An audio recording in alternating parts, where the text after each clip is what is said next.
Bonjour à tous, bienvenue dans cette séance de faire de la grammaire à la maison du vendredi 29 mai. Vous écrivez la date à 5 carreaux, vous sautez une ligne et vous écrivez grammaire. Je vous laisse faire pause le temps de prendre votre cahier. Alors, premier exercice, vous écrivez donc petit 1 et vous allez recopier ces phrases en conjuguant directement le verbe qui est donc à l'infinitif. Vous allez le conjuguer à l'imparfait. Donc, première phrase, par exemple, il, donc c'est le verbe tomber souvent. Donc, vous pouvez vous aider en commençant les phrases dans votre tête par à l'époque, il tombait souvent. Donc, je vous laisse faire pause. Donc, pensez bien aux terminaisons et on corrige juste après. Alors, correction. À l'époque, il tombait souvent. Avec la terminaison, c'est A-I-T.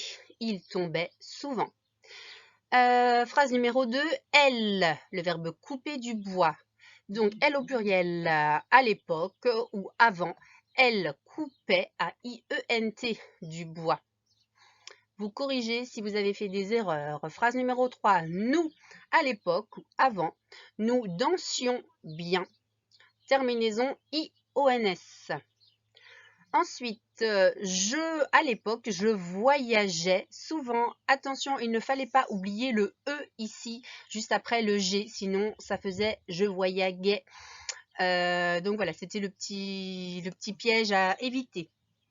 Ensuite, phrase numéro 5, vous bavardiez toujours. À l'époque, vous bavardiez toujours. Terminaison I-E-Z. Phrase numéro 6, à l'époque, nous aimions la purée, terminaison IONS, donc comme tout à l'heure la phrase numéro 3. Et enfin, phrase numéro 7, dernière phrase, tu lançais loin la balle, donc la terminaison AIS. Il ne fallait pas oublier donc le C cédille devant le A, sinon ça faisait K, tu lanquais.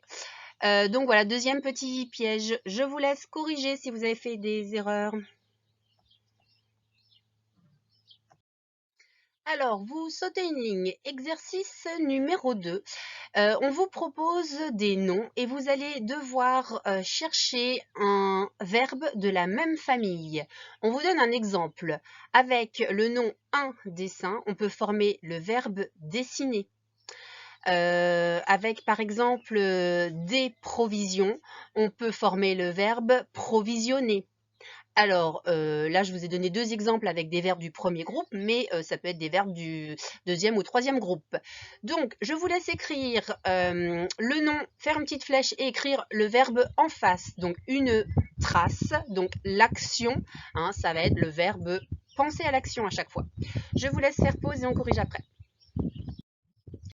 Alors, on corrige une trace, donc le verbe de la même famille, donc l'action, ça va être tracer, le verbe tracer.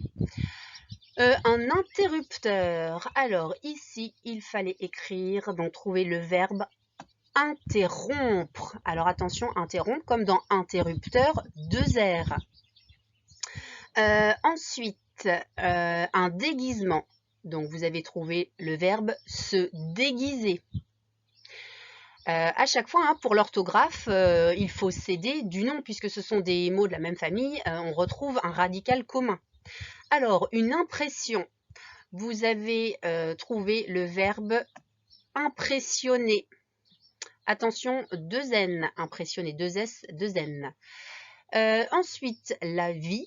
Donc, vous avez formé le verbe vivre.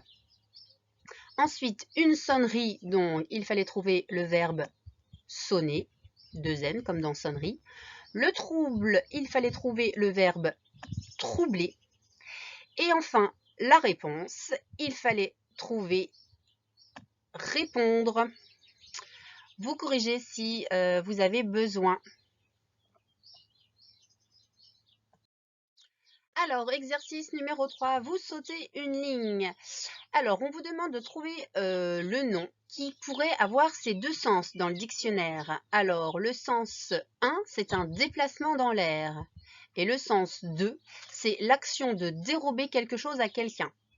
Donc vous écrivez directement hein, la réponse, vous écrivez comme après la petite flèche, c'est un.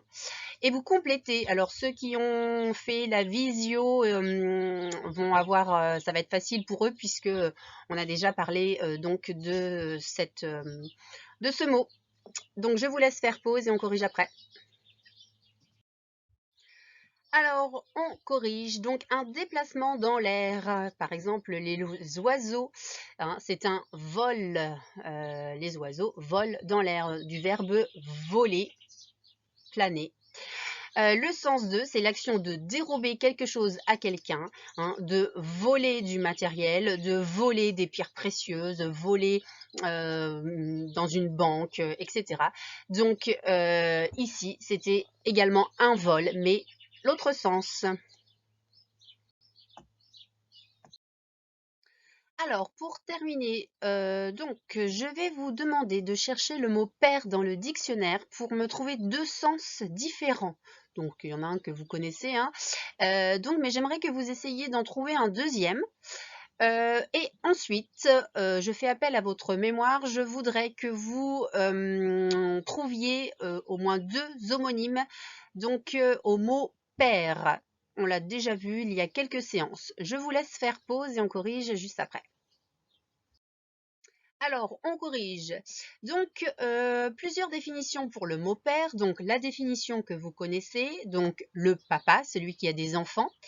Mais le père, ça a aussi un sens religieux, c'est-à-dire que ça peut être le nom de Dieu, ça peut être le nom du pape, et ça peut être le titre donné à un prêtre hein, dans certaines religions. Par exemple, le père Jérôme, le père Mathurin, etc. Donc voilà, donc deux sens pour ce mot père. Je vous avais demandé aussi donc de trouver des homophones. Donc on avait déjà vu. Donc il y a paire avec un E qui est un ensemble de deux éléments, par exemple une paire de lunettes, une paire de gants, une paire de ciseaux. Et il y a aussi le mot paire, donc ici au masculin, mais qui peut également prendre un E au féminin, donc qui veut dire divisible par deux, par exemple un nombre pair. Donc voilà pour ce travail sur les homophones et sur le mot père. On s'arrête là pour aujourd'hui. Je vous souhaite un bon week-end.